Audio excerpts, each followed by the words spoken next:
Olá você, muito bom dia. Está no ar a primeira edição do Mister Mengão, o seu telejornal com as notícias do mais querido do Brasil. Flamengo dá banho de bola no Volta Redonda e sobe para o terceiro lugar no Carioca. Farense de Portugal tenta a contratação de Carlinhos. Prefeito do Rio fala sobre termo final do terreno do gasômetro. Flamengo depende apenas do Flamengo. Novo chefe do departamento médico do clube aposenta as famosas câmaras hiperbáricas usadas nas recuperações de jogadores. Essas e outras você confere agora. Fica comigo até o final, porque aqui tem muito mais Flamengo pra você. Meus amigos e minhas amigas, olha a minha cara de felicidade. Ai, caramba, de novo, que saudade que eu tava desse time.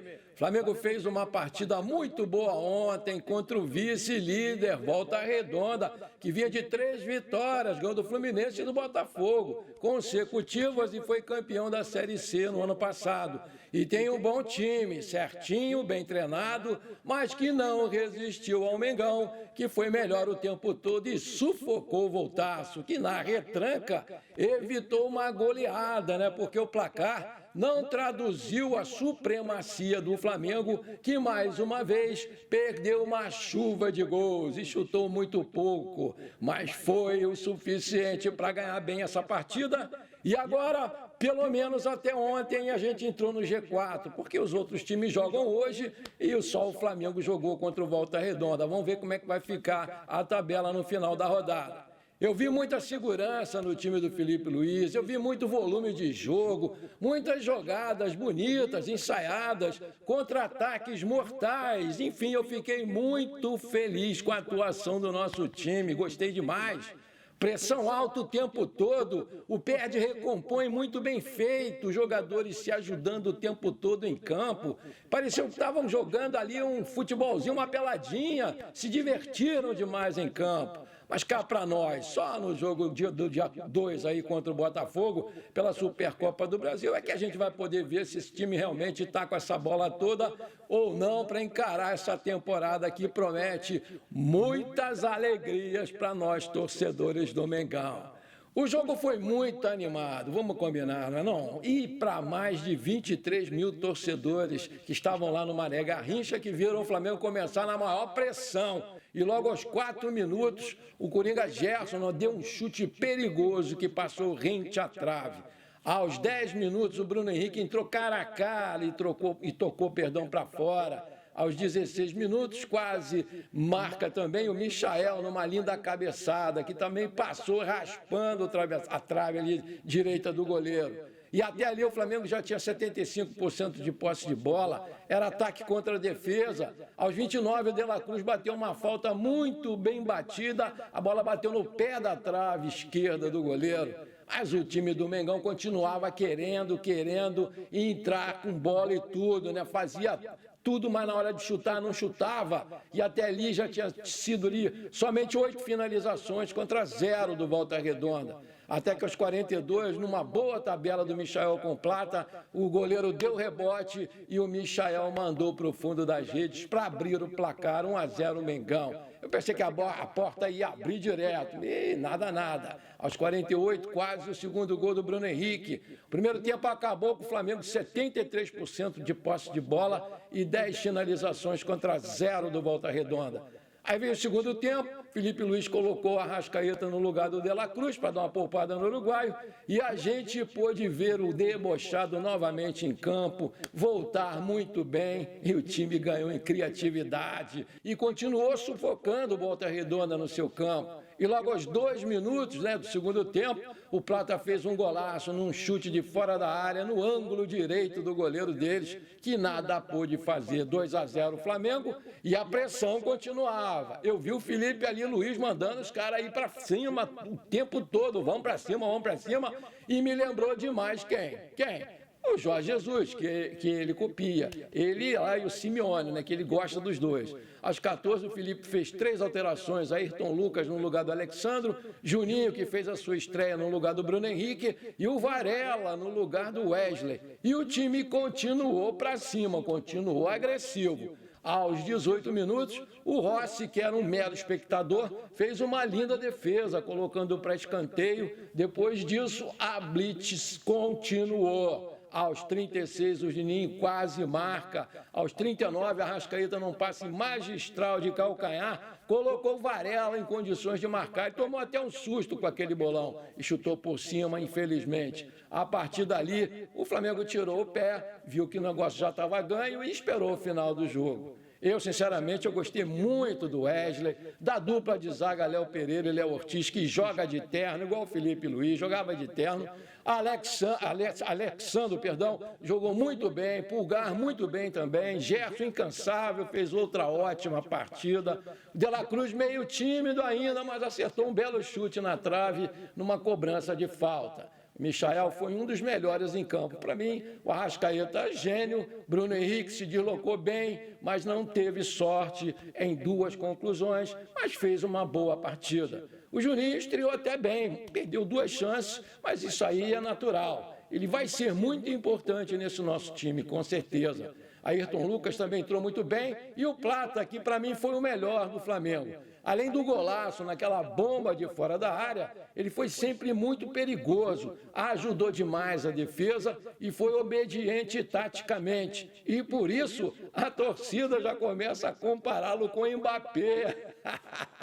E o Felipe Luiz me encantou mais uma vez, né? Porque foi sempre um técnico para frente, muito competente, muito presente na beira do campo, né? Incentivando sempre, empurrando o time para frente, para frente, para frente o tempo todo. E na coletiva deu outro show de humildade e profissionalismo, dizendo que o Flamengo tem o melhor elenco da América do Sul e se esses caras não jogarem, a culpa é só dele. Eu, sinceramente, gostei muito do que eu vi no primeiro jogo aí do Mengão oficial pela temporada. Está voltando todo mundo aí com perna presa ainda, mas gostei muito. Na próxima quinta-feira tem mais. Agora vai ser contra o Sampaio Corrêa, às 9h30 da noite, no Maracanã, que estava fechado para a reforma do gramado, né? E no dia 2 de fevereiro, aí sim, contra o Botafogo, vai ser um bom teste para a gente saber se realmente o nosso time está com essa bola toda ou não. Parabéns pela estreia, rapaziada. Nota 10 para vocês. E você, qual é a nota que você dá para a atuação do nosso time ontem? Coloca aí. Nas últimas horas, o site Coluna do Fla informou que o Farense de Portugal tenta a contratação do centroavante Carlinhos. O Flamengo aceitou iniciar as negociações, já que não vai contar com o camisa 28 nessa próxima temporada. Agora, o Mengão aguarda a resposta do Carlinhos para seguir as tratativas, porque um time do Japão quis levar o Carlinhos, ele não topou. Vale lembrar que o jogador quase fechou também com o Vitória da Bahia, mas as partes não chegaram a um acordo salarial. Por outro lado, o Rio Ave e o Estoril, também de Portugal, demonstraram grande interesse também no jogador, mas ele preferiu continuar aqui no Flamengo. O Carlinhos, de fato, não está nos planos do Flamengo.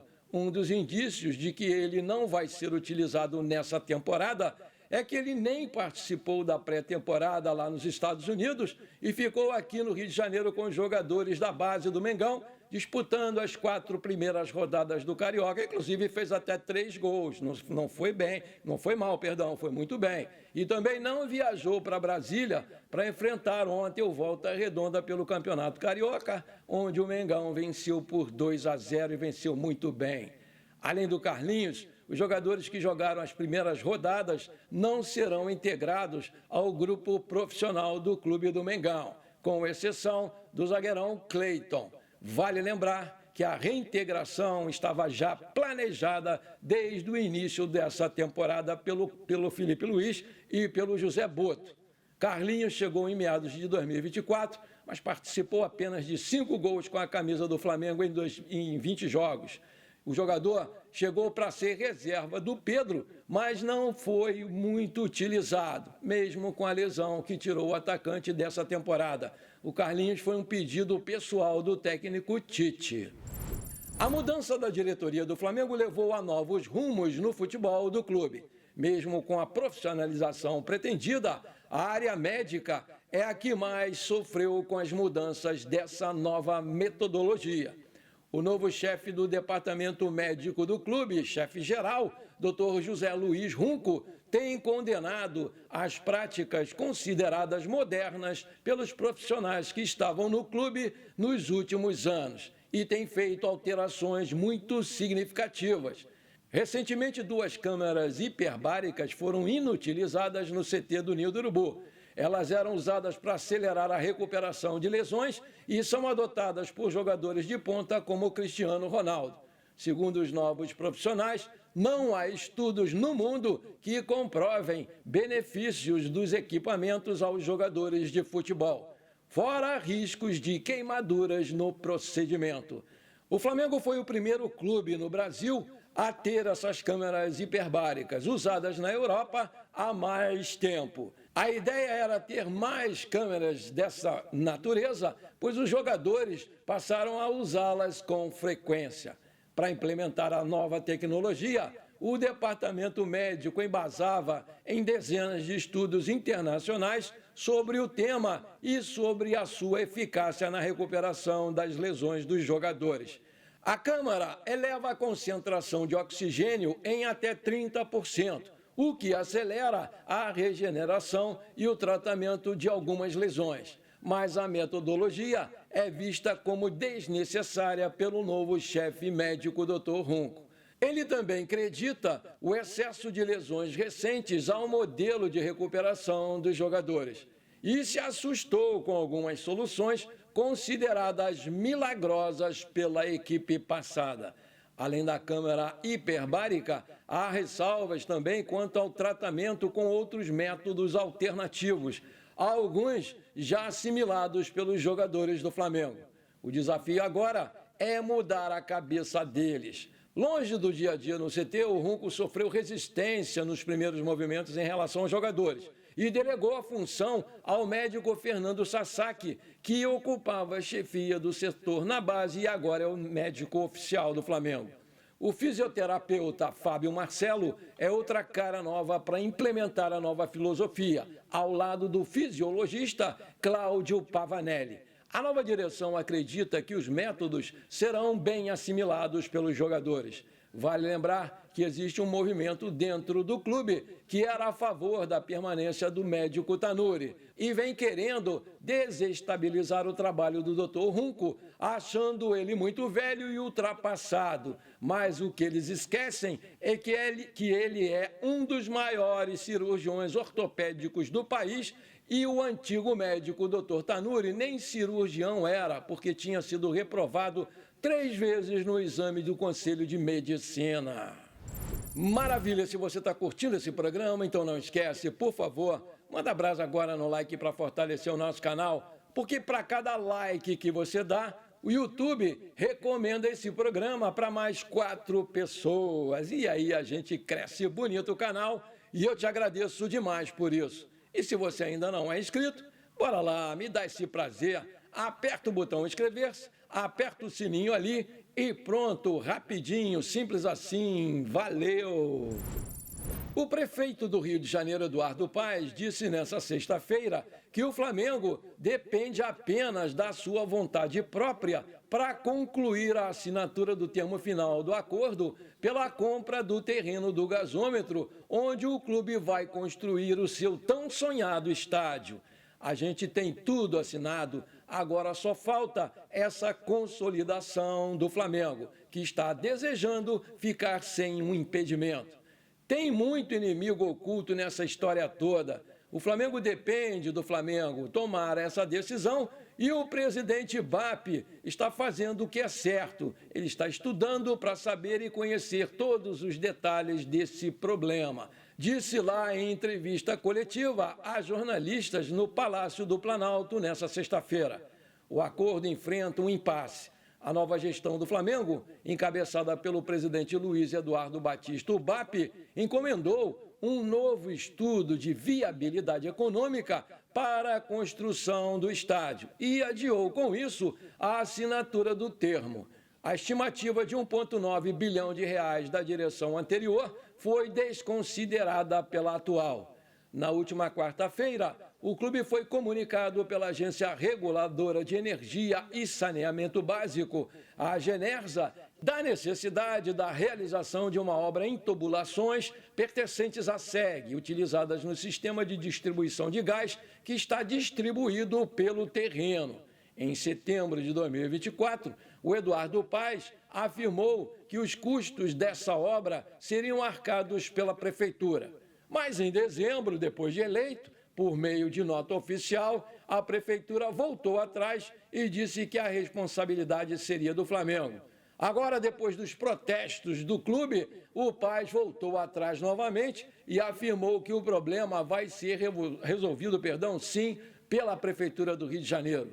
Isso é uma notícia velha. Essa história de duto de gás já tinha saído e eu já tinha dito que seria de responsabilidade da Prefeitura do Estado do Rio de Janeiro.